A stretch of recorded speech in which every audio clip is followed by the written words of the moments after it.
I love today's video because today I'm going to give you 10 questions to ask your realtor if you are interviewing someone to list your home. That is coming up next.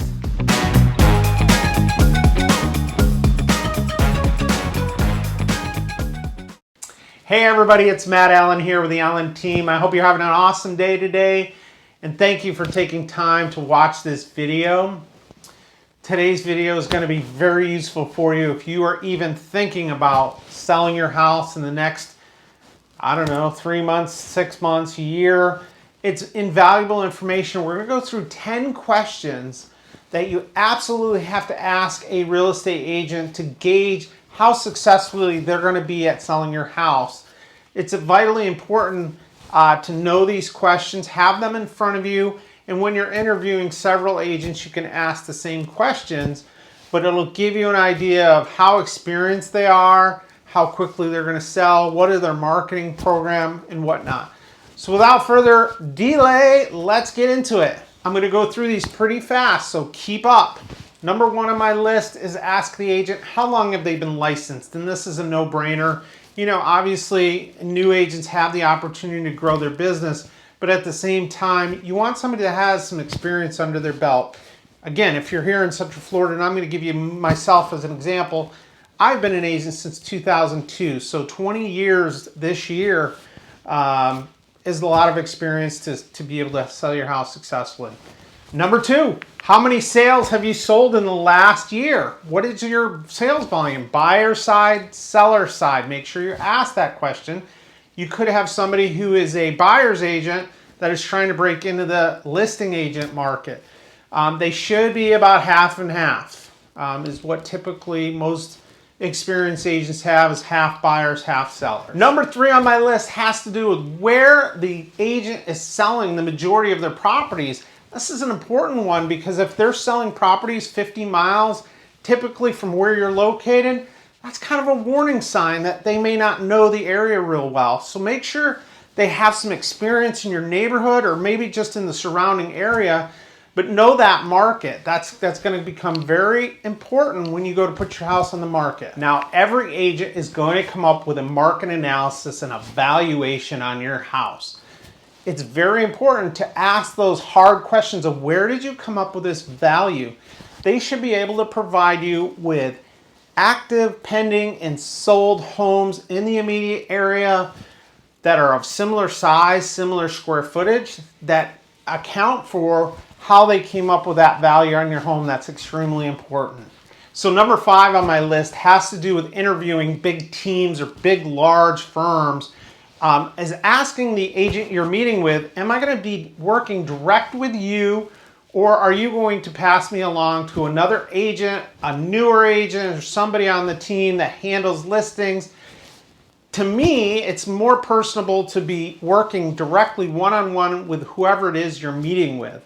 They have put together the market analysis. They know your house. They know what your goals are, things like that. So make sure if you are interviewing large teams, remember, bigger is not always better, that the person you're meeting with is going to be your point person. Number six, the big question everybody has, how much is it going to cost me? Commission should never make a determination of who you utilize. Everybody's commission structure could be a little different.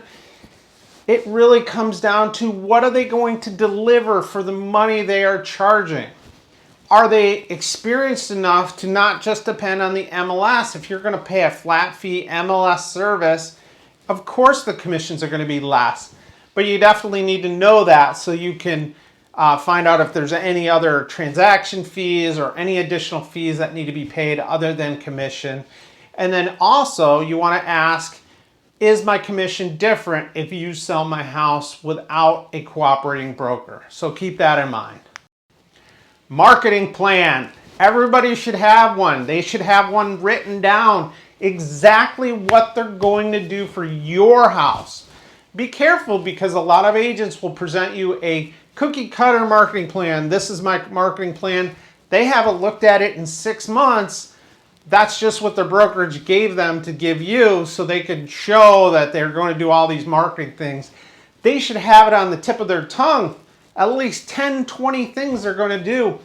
And again, if they're relying mostly on the MLS to sell your house, that's a warning sign that they may not have other tools in their tool chest to help you sell your house. Things like social media marketing.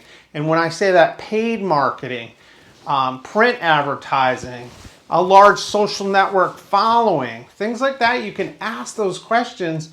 Not only how are you going to market my house in the MLS, are they taking professional photos? And I know in today's market, everybody's selling things very quickly and not a lot of marketing is necessary, but at the same time, they need to have those skills in place and they still need to go through all of those exercises to get your house out to the most amount of people possible to get you the best price, the best terms possible. Number 8 on my list has to do with communication. How often are you going to communicate with me as the seller? And how are you going to communicate with me? Am I going to get an email weekly? Are you going to just call me and let me know what's going on? I know for me personally, I like to touch base with my customer multiple times a week to let them know feedback from showings, if they've got showings scheduled, if there's any offers on the table, so a multitude of things, but I usually do so through either a direct phone call or text message, depending on what the customer is after or prefers. So when you ask that question, the agent should return with what works best for you. All right, you guys, we're getting towards the end of this list. Number 9 is pretty important as well. How long is it going to take you from the time I sign to you getting my house on the market for sale? And that could be very important if you're in a hurry to get your house listed or you need some time to prepare. In fact, one of the things that we do as a brokerage firm is what I like to call prep steps. We make sure your house is ready to put on the market. In fact, I'm going to link down below, if you click on the link below, a list of 30 things in 30 days you can do to make sure your house sells quickly and for the most amount of money. So make sure you know what that timeline is. Photographs, things like that need to be done ahead of time. If your house is being staged, that needs to be done. So keep that in mind. All right, number 10 to finish this list out is what I like to call social proof. And that is, what are others saying about you as the listing agent? Now, you're going to want to do your own research on this, but you can also rely on what they have to say. They should be able to provide some testimonials. If they have references, they can provide those. I actually do provide references, so you can actually call or text some of my old clients just to get a feel for how I work.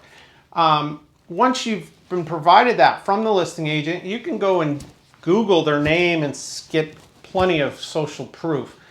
We have something called Rate My Agent, so you can look in a lot of different places for that information.